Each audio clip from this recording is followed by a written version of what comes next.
Hello, good afternoon, everyone. How are you? You're welcome back to my show, Susanna on the move. Having a conversation with Susanna. I'm your host, Susanna Olatunji Komolafe, and you have the privilege of watching this conversation on LinkedIn, and you can also join us on YouTube. So those are the two platforms today that you can join us.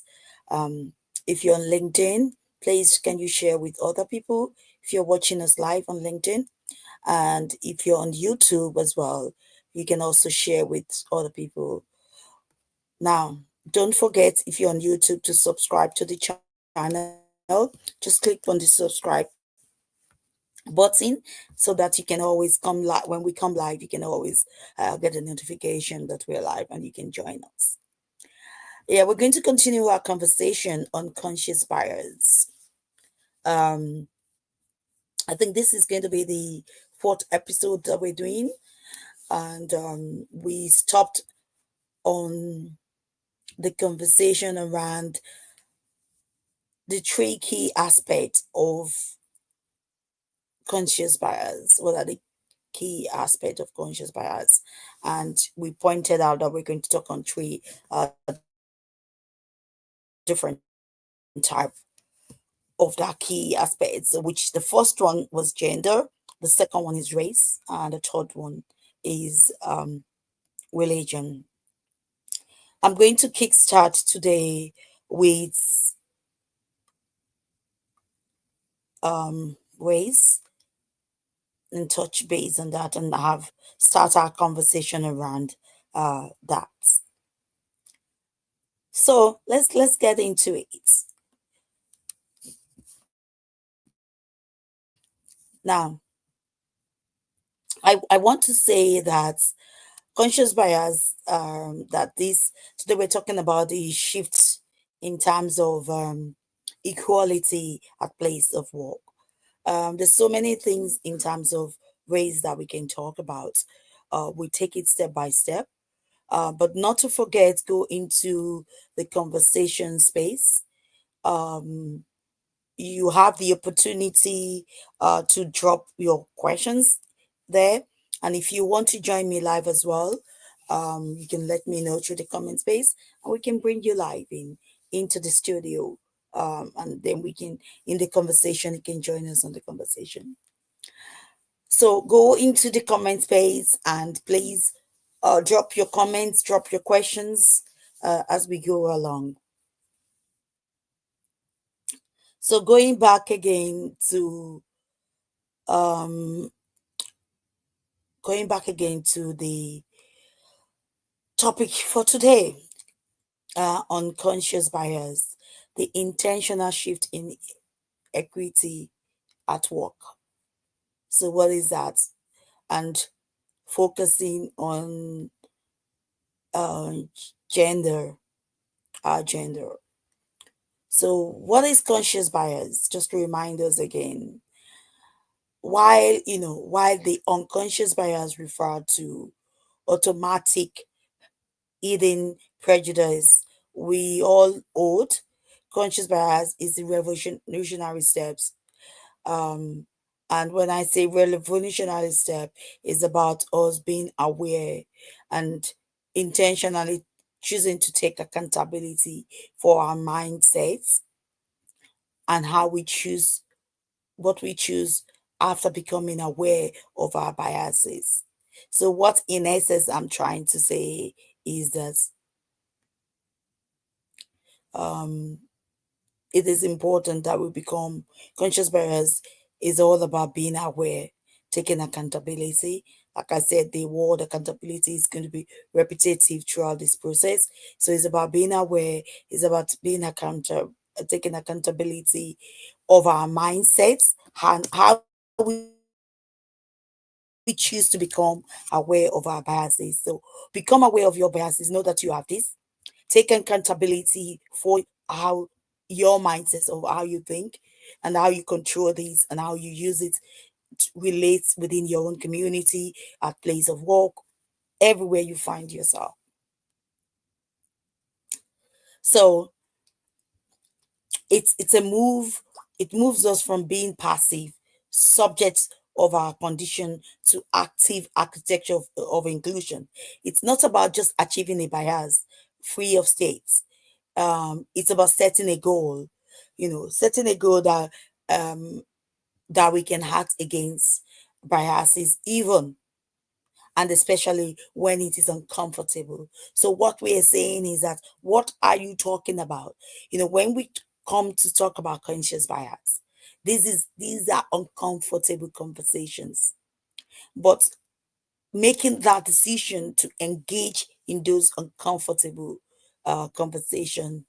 If you look at the comment space there, I put a question out there. I said, and we're going to treat this question, but I'm going to put the question, just read it out again.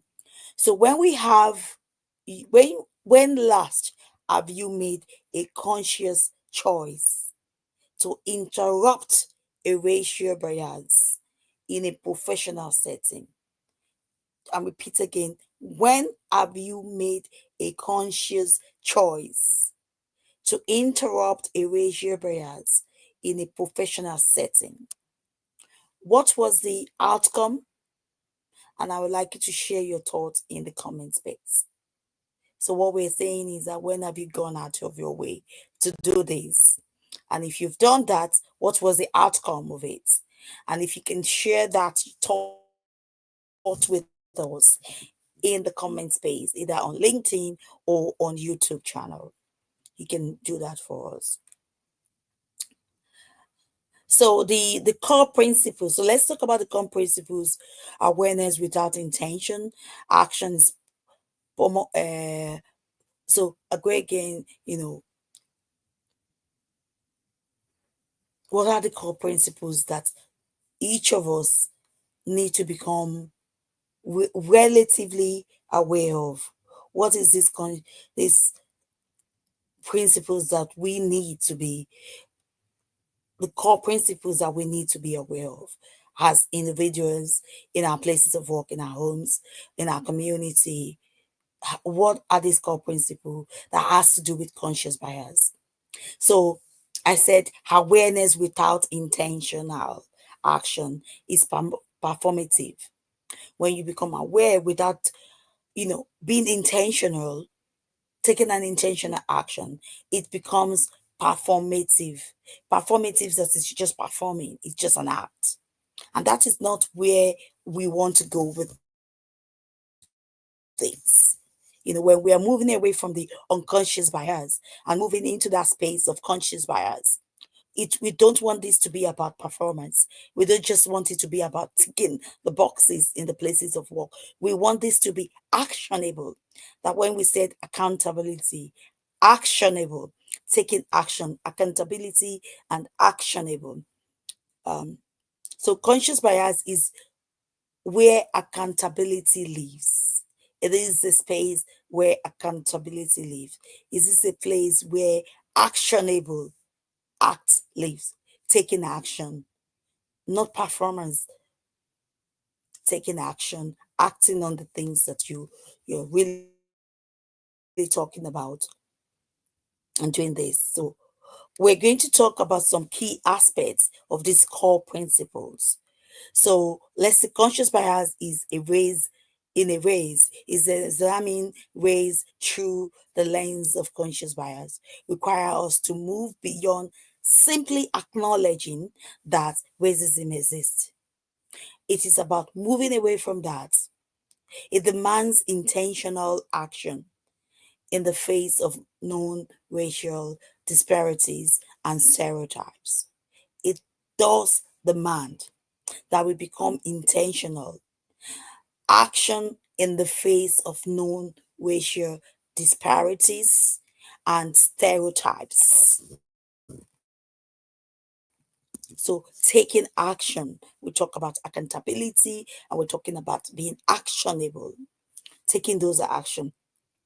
So, this look like one, let's say, conscious advocacy. So, when we say be accountable, when we say take actions, how does that look like in the physical space? How does it look like in a place of work?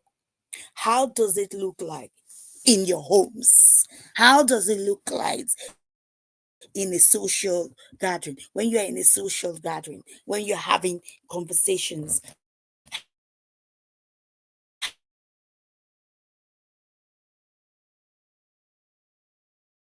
how does it look like? Advocacy, conscious advocacy. That's what that means. So, intentionally recommending a colleague of an African descendant for a high visibility project because you recognize systematic barriers have historically exclusive opportunities that you know definitely within yourself that people of the African descendant, Africans living here, have been intentionally, in those spaces, uh, systematical barriers have been created historically and they've been excluded from such opportunities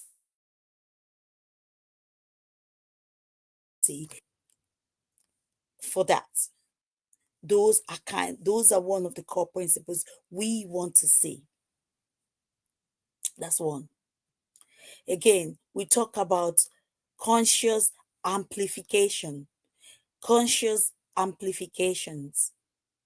Noticing if someone's ideas was overlooked in a meeting, deliberately restraining it while giving credit,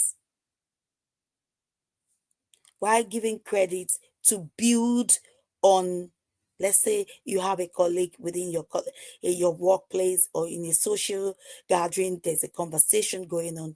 Noticing if someone's idea was overlooked, if somebody's idea is overlooked, or they say something and somebody just block it down in a meeting, and deliberately restating, for you to take a deliberate action to in stating it while giving credits.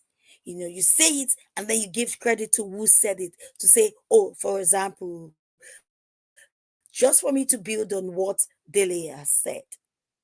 Excellent points there. And I would love us to take note of that point that Dele mentioned. Drawing people's attention to it, going out of the way to do that. That is you, amplifying for them and giving credit. That's what we mean by conscious amplification. So then we go again to conscious hiring and promotion. When the places of work start consciously choosing to say, we will give a job to someone from that we see that, okay, this community, this person, this gender, those people have been systematically or in a way, taking that conscious step to say auditing processes and instilling on diverse candidate slates, insisting and saying that not as a box ticking, because there's so much box ticking, to say, and then you see these forms that says that, oh, where we employ, they tell you to fill the form to say where you're coming from, and this is just for them to show that they're employing people, so they give you opportunity to do interviews, but you really never get those jobs. You really never get those jobs. So it's all about ticking boxes exercise, but with the conscious intent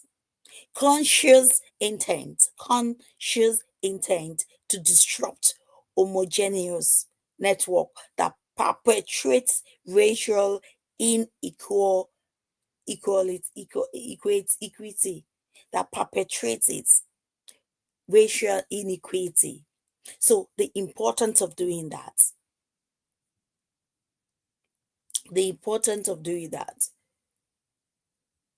conscious conversation, choosing to engage in and sustaining difficult dialogues, difficult dialogues about race, because we this is an uncomfortable space when we see such conversation. It's you having the conversation, it makes you uncomfortable. Sometimes we think it makes the people around uncomfortable, and this is what we see that is happening in our society today, in terms of how people finding it hard to have conversations, or people finding it hard to, we're being forced down our throat to eat certain kind of food because some certain kind of people loved it, and then the entire world is nation is being forced to it. This is where we have to start talking, that being inclusive does not require us not to be able to have this conversation to say no. Inclusive means everybody has something on the table, not being forced to say, oh, because we're being inclusive now, nobody can eat this kind of thing. Mates, you all have to eat this. You all have to do this. You all have to support this. It's so annoying when we do that and we call it inclusive. That is not inclusive. When you're forcing people to accept a situation rather than dialoguing, or rather than making it free for people to choose what they want to do, but just educating us on it, having the opportunity, and people having the opportunity to do what they want to do, but rather than being forced to have to accept or conform to it, or say you have to do that. So choosing to engage in and sustaining difficult dialogue about race, understanding that this discomfort is part of the growth process, rather than avoiding the topic to maintain a false sense of harmony. you know there's so many conversation around this that needs to be talked about. When we're talking about what is the gender for Christians, they're talking about the race, what is the race of Jesus Christ is. And some people believe this, some people believe that, but some people find it difficult to have those conversations, which we should be able to have the conversation. These are difficult conversation, but that is what it means by being inclusive. Being able to have those difficult conversations, understanding that it creates discomfort, and that discomfort is part of the growth, rather than avoiding the topic, because when you talk about it you can then find a solution to it, to maintain a false sense of harmony. Because why you don't talk about it, we're just maintaining a false sense of harmony. That's what we're doing. So another core principle of this key aspect in terms of is the pitfall of inaction. The pitfall of inaction. So with race, once we are aware of a disparity, once you become aware of it, e.g., like wages gap, representation in your society, your leadership, your groups, wherever you see it, representative representation in leadership, in action becomes a conscious choice, to uphold the status quos. It becomes something you just have to act on. So conscious bias flips the script. That's what conscious bias is doing. And this is where the concept of this dialogue, this concept of this ideology on conscious bias becomes very key. It's about flipping the scripts, making equitable action the default. Equitable action, making equitable action the default. Conscious choice. Conscious choice. And that is what we are talking about. we are talking about, making those conscious choice. So let's talk about, why does this matter to us? Why should it matter to you? Why should it matter to me? Why should that matter to anyone for any reason? Why does this matters? So if you are watching me and you know why it matters, please drop a comment in the comment space. I want to see people dropping comments. I want to see all these people engaging. And like I said, when you make these comments, I address them. So let me see people making comments about it. Why this matter? Why does this matter? So focusing on the conscious bias transformation, that is where I want the focus to be on. Conscious bias transformation, diversity, equity, and inclusion. And remember, here, when it comes to conscious bias, when we're talking about inclusion, inclusion does not mean isolation. Inclusion does not mean it has to be one way. Inclusion means everybody has to be engaged and everybody has a place. Nobody can be excluded or isolated because we want to be inclusive. Because being inclusive does not mean you should isolate others. Being inclusive means everyone has a space on the table. Everyone, bringing everybody onto the table. That is what it means. Not saying that some people's light should be dimmed while others shines their lights. Being inclusive means everybody's lights could be shined. I see that there's a comment in the comment space there. I'm coming to trade that question comments now. So from the theoretical concept into a daily actionable practice, it empowers every individual to take responsibility for the culture they create, one intentional decision at a time, because we create this culture that we are talking about. Hi, how are you, Stellar? Yes, I can see that. How are you? I'm going to flip up um your greetings here. Good to see you. How are you? You can join the conversation if you like to. If you want to come live, let me know. I can bring you in live if you like to come in. Yes. And thank you. Thank you. Thank you. So, yeah, I'm just trying to share your links there, your referral link. So I'm sharing some couple of things there. If you like to come in, just let me know. I can bring you in. So the conversation today is on conscious bias. And what's this is a new concept which I'm trying to pioneer the concept of conscious bias.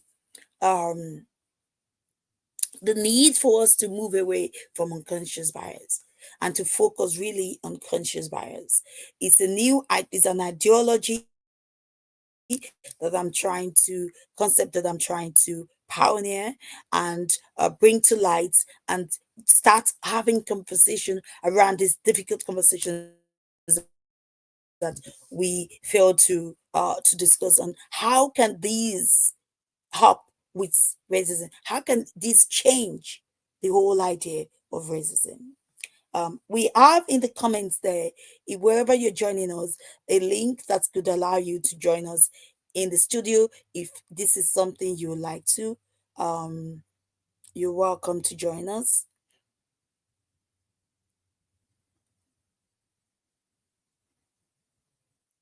So, yeah. So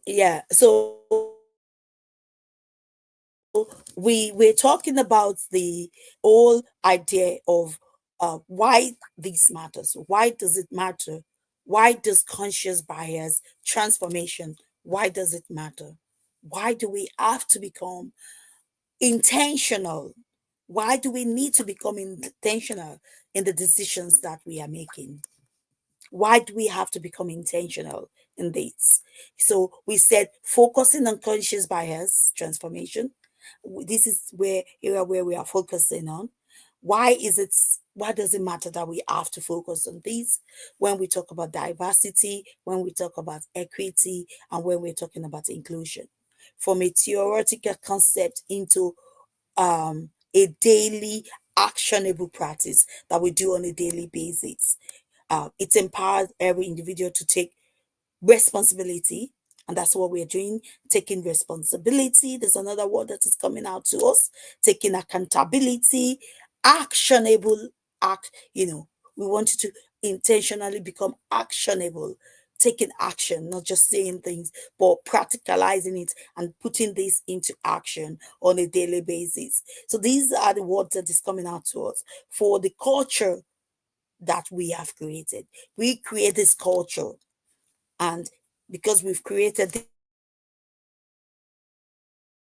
this culture, it is important for us to make decisions with intentionality, going out of our way to make a decision at a time to help and to sustain us. And that is where these conversations are coming in. We want to see you engaging with us through your comments. We want to see what you are thinking. We want you to tell us why you think it matters. Why does this matter? Why do you think the idea of conscious bias transformation should become um, a concept that we embrace? So I've launched this concept and I want us to embrace this concept. When we talk about conscious bias, in terms of we're talking about the key aspects of conscious bias. We said we're going to focus on three areas. First, on gender, which we've spoken about. If you go and watch our previous video, for those that are joining this for the first time, you can see it there. So we're moving on today and we're talking about race and what are the actions that we need to take in order for this to become justifiable, and how do we deal with the idea of race? Why does it matters? And that is the question. Why does it matters? Why should we even consider it? Why should we even consider it? Why should that matter to any of us? Should we just pretend that this is not happening in our society? Should we just overlook it? Should we just overlook it and say to ourselves, "Oh, it's not our business. This is not happening in our community. We don't need to worry ourselves about conscious bias in race. We don't have to worry ourselves about it. We don't have to discuss conscious bias in race. It is not a conversation for us to be. So let's discuss this. Let's discuss why it matters. Why is conscious bias, why conscious bias in race? Why does it matter? So let's have the conversation. And this is what we are doing here today, because and one of the, like I said, I want us to embrace this ideology, this concept on conscious bias. I want us to embrace it, and I want it to be a conversation on the table. I want us to move beyond the unconscious bias and just focus with intentionality on conscious bias and how we can become accountable. How do we become accountable in this space? How do we become accountable in this space? What do we, how do we become accountable within the space of conscious bias? How do we become um actionable? Why does this matter? Let's discuss it. Conscious bias in raised from awareness to intentional equity. From becoming aware and then to intentional equity, from one end to the other. And what that really means in totality is accountability, actionable, being taking responsibility, um, and actionable and taking responsibility, be accountable. So the conscious shift we've all had about all we've all had about unconscious bias. We the automatic ingrained association we make about people based on race. But what we are saying is that conscious bias in race is the critical, is often overlooked. So the next step is that what do we consciously do once we become aware? So the moment you become aware of your biases, what are you doing to it? That's what we should be talking about now. What are you doing to it? What step are you conscious and prejudice that you have? What are you doing? What are you doing in your place of work? What are you doing in the church? What are you doing in the community, in your social gathering? What are you doing? Are you asking this question? Or are you just talking about racism? We've talked and talk and talk and talk about this. We talk about the unconscious bias that people have towards us. But what are we consciously doing about the conscious biases? What are we doing about it? What step are we taking? And this is why this is important to myself. This is why it becomes a key conversation that I will love us to engage on. This is why this becomes important. That these conversations become something we talked about. And I'm hoping that as we come to an end today, um,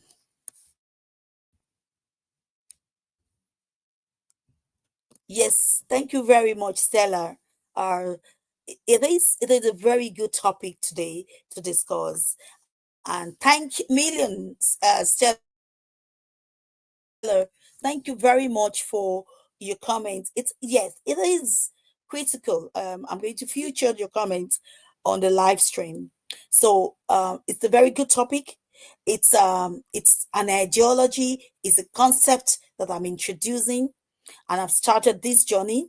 And people like you, I would really love to see how people like you respond to it and what you think of the concept itself in totality. So, yes, it's a good topic today to discuss. It is about time we talk about what are we doing? What are we really doing in this area? What step are we taking? There's no reason for us to keep talking about it. It is time for us to change the conversation. It is important that we move beyond those conversation. It is high time that we start looking for solutions rather than just talking, because we've done a lot of talk, you know, you know what I mean. We've done a lot of talk. Let us now start acting rather than talking. Let us start acting um, rather than talking. Let us start making conscious decisions.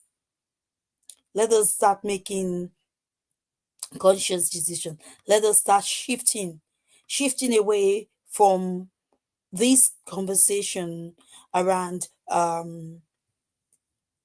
around biases. Let's act on it. And especially conscious bias in race. And that is what we focus on today, saying from awareness to intentional equity, a conscious shift. We've all heard about it. So what are we consciously doing once we have become aware? Once we've become aware, what are we consciously doing to deal with the situation? What are we consciously doing to deal with the situation? How are we acting on the situation? Yes, we've had so many things about it. So yes, what are you doing? What are you doing about it? So let us know what you recommend we should do about it. Let us know what step you have taken as an individual with regards to this. What step have you taken? Are you one of those people that is acting? Are you becoming accountable for your actions? Are you one of those people that is becoming accountable for your actions? So let us know what you're doing. Let us know how you're responding to these situation. Um, Tell us why you think it matters.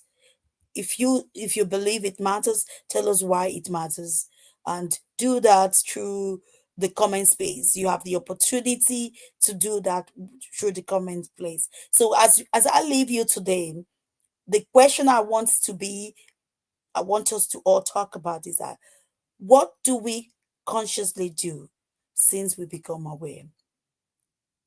Since you become aware of your biases,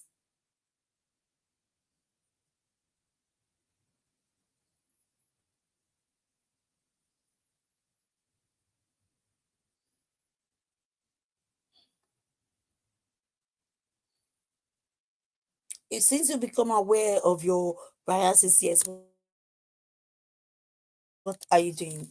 Yeah, I try to be far enough in this situation. Yeah, to be fair enough in this situation.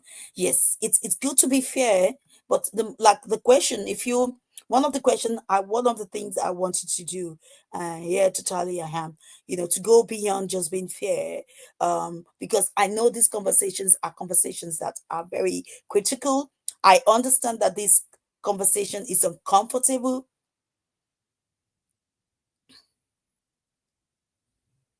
Exact, yeah. So yes, Stella, I can see that. So I understand deeply that it is an uncomfortable conversation and to talk about, and that is why we have this question to say, when have you made a conscious choice? When have you made a conscious choice? When have you made a conscious choice to interrupt a racial bias in a professional setting? What are the outcome of that? And you can share your thought with us in the comment space. So there's three things I want you to take away, Stella, that I think really will help. Just giving an answer, responding back to that, when you said, um, yeah, you've tried to be fair enough in this situation, is that one, be accountable, take an action, and be responsible. Take responsibility for those actions that you're taking. So be accountable the moment you become aware, you know, do something actionable. Like you said, you've been doing something already. You're trying to bring this awareness within your own professional space. You're trying to bring it into awareness. That is it. And then taking responsibility for those steps that you're taking to make this to become something that you integrate into your conversation. You've passed through a situation like that before. Yeah. So regarding racial bias, I did a training last days where the trainers, every single master, he mentioned about my second language. You can see, which is okay. This is what we're saying, because that is what conscious bias is about.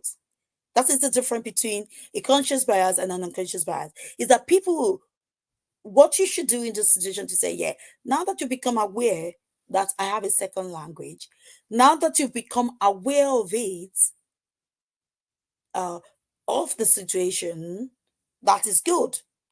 So will you? And then the next step is for to say to him, It is time for you to embrace that, because I have a second language, and that's it. And this is the way I have a second language.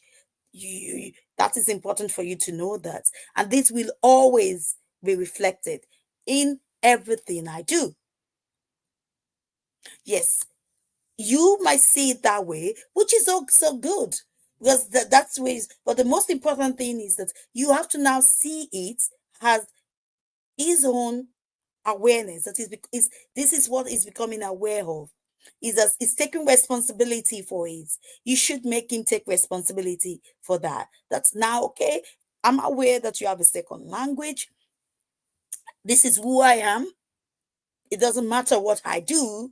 My second language is important. So, and it will always be reflected in everything I do. I will love if you can embrace that. Rather than see that as a barrier, embrace it. I think that's what he needs to do. That is what you need to tell him. Rather than seeing it as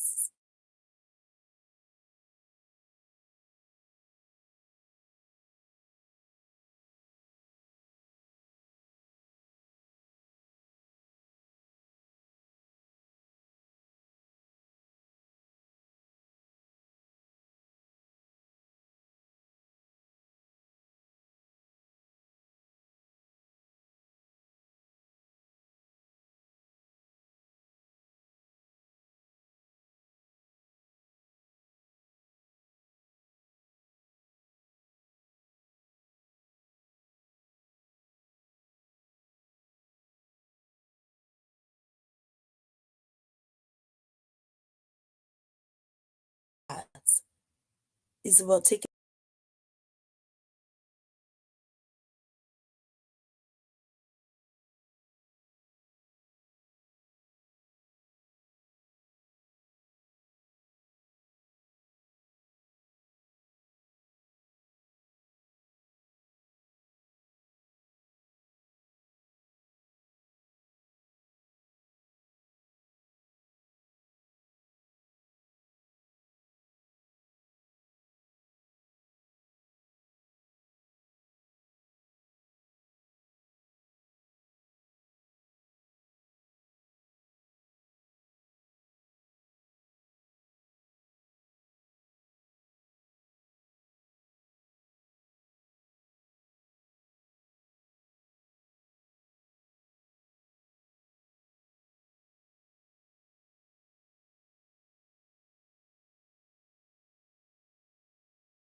you